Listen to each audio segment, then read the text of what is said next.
So everyone, the next season of The Ultimate Fighter, season 31, has just been announced. It's going to be Conor McGregor and Michael Chandler. They're going to both be the coaches for this season of The Ultimate Fighter. Obviously, if you don't remember last season, it was season 31, and that was Juliana Pena versus Amanda Nunes. A very forgettable season. If you do remember, they did fight at the end, UFC 277. Amanda Nunes obviously was able to reclaim her throne and defeat Juliana Pena. So that's what happened in the last season of The Ultimate Fighter. And then the one before that was the one that they had brought back, season 29, and that was Alexander Volkanovski versus Brian Ortega. And they also did settle it at UFC 266. So, if we're going off that theme, it might be UFC 288. But I don't know. I don't know if it'll be UFC 288 because that seems very early. Because if 287 is in April, 280, they're not going to fight in May. You know what I mean? Conor has to do at least 6 months of USADA testing. They've already announced Conor. USADA's come out. They said he still has to complete the 6 months of testing. They're not giving him an exemption as of right now. They still might, but as of right now, they're not going to do that. Obviously, they did that with Brock Lesnar, and he turned out to test positive later on, right after UFC 200 against Mark Hunt. But this is a very interesting fight. And a very interesting season of Ultimate Fighter because I like the Ultimate Fighter. I don't know. I've tried to rewatch every season on the Fight Pass. I don't know. You guys should too. I think there's some good seasons.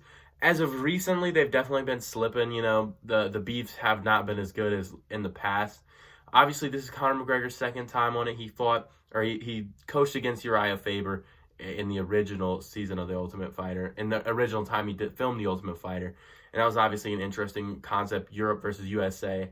Very, very interesting. I enjoyed it. You know, you had, Faber's kind of laid back, chill, California talk type guy. And then Conor with his, loud, not really helping that much, just getting his team to help, but then being very passionate about his fighters. So then that was that season, The Ultimate Fighter. Very interesting season, by the way. I would definitely go back and recommend a watch of that. Obviously, fights with TJ Dillashaw and Cody Garbrandt. There was some beef going on at that time. So there was actually a lot of good entertainment value out of that season of The Ultimate Fighter. But obviously, Uriah Faber and Conor McGregor never fought. And again, people are saying Tony Ferguson would have made a better counterpart to Conor McGregor in this season rather than Michael Chandler because they think Michael Chandler is going to kind of go out there and just hype up Conor and, it's going to be kind of a mutual respect, which who knows? They might both turn it on for the cameras because they're both businessmen at the end of the day. I think they both know how to sell a product, and I think they both have that type of, business mindset first before, type of friends. Although Michael Chandler does seem very, very, very respectful. But, you never know when money's on the line and they can hype this thing up and make it a bigger fight than it already was.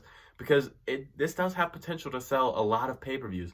I think it has potential to do more than the Dustin Trilogy, which I think sold 1.8 million. I think it was the second highest Conor McGregor fight ever, other than maybe, I don't know if Nate Diaz 2 sold higher than this.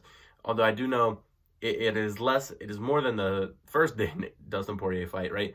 So there's a lot of good pay-per-view value out of this because it's going to hype it up for multiple weeks of The Ultimate Fighter. And this fight is very interesting, and that's what I really want to talk about, more than the season of The Ultimate Fighter, more than, what's going to happen on The Ultimate Fighter, more than Michael Chandler going to be respectful on The Ultimate Fighter? I don't care about that at the end of the day. I care about the fight at the end of the day.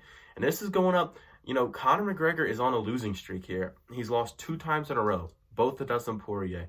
Same man has beat him twice. And normally when you lose a trilogy, you're done, right? I'm not saying you're done with the entire UFC, but you're kind of done trying to get title aspirations because normally when you lose a trilogy, it is at the higher tier. But lucky for Conor McGregor, Charles Oliveira beat Dustin Poirier, and now Islam Makhachev has beaten Charles Oliveira. That title picture is wide open. And with Conor McGregor coming back here, he's the biggest draw in the sport. And Michael Bisping said it himself, Conor McGregor's getting the title shot if he gets a win here against Michael Chandler. You think the UFC is going to put him up against a Beneil Dariush and have Conor McGregor lose right after if he can beat Chandler? Let's say he gets past Chandler. They're not going to give him another hard matchup before the title. This is probably Conor's easiest fight at the 155-pound division. They're not going to give him Arman Tsarukyan. They're not going to give him, Rafael Fiziev. They're not going to give him any of those fights. They're going to give him the easiest fight that they can give him. And between Justin Gaethje and Michael Chandler, Justin Gaethje is a harder fight. Let's be real here. Justin Gaethje has more of a chin to take out than Michael Chandler does, and that was proven to him in their fight. I will say though that Michael Chandler's wrestling does present problems for Conor McGregor.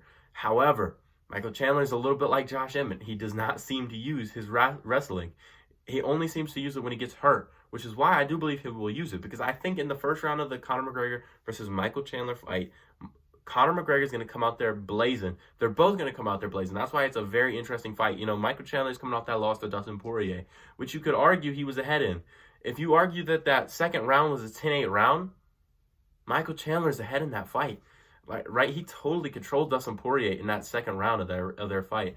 And in the first round, Michael Chandler was winning that fight as well until the very last moments of the fight when he got caught with a left hand, being overzealous after he thought he had hurt Poirier.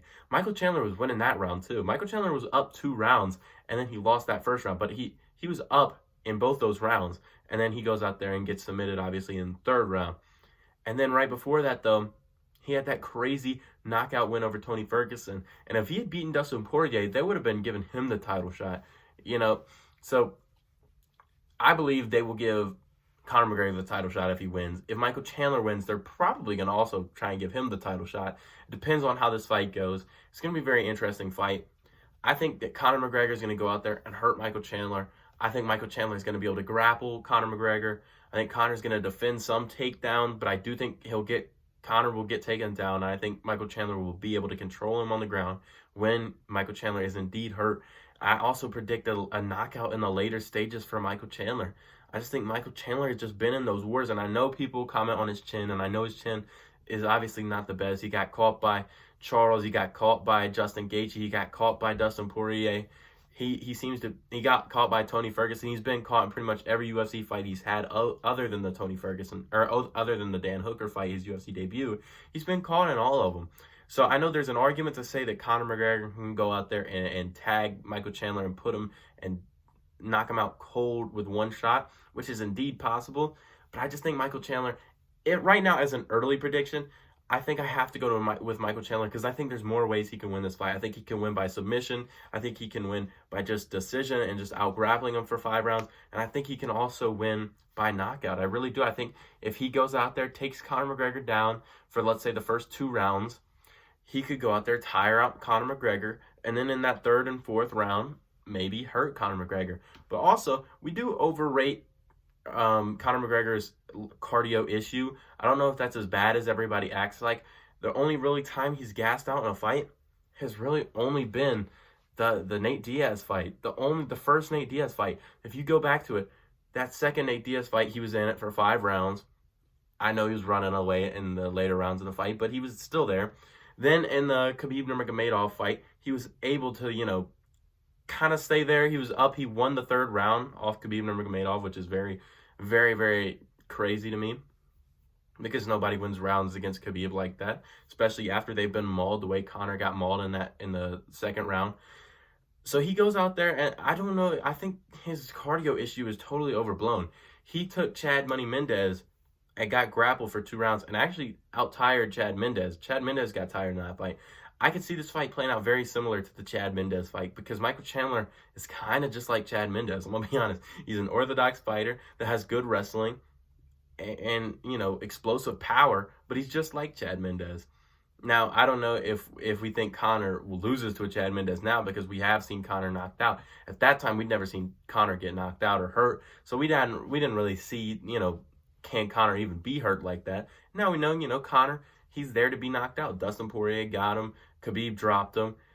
He's been hurt in these fights. So we do know Conor can be knocked out now. So I think that's why there's a little bit less of a kind of, biased against Conor.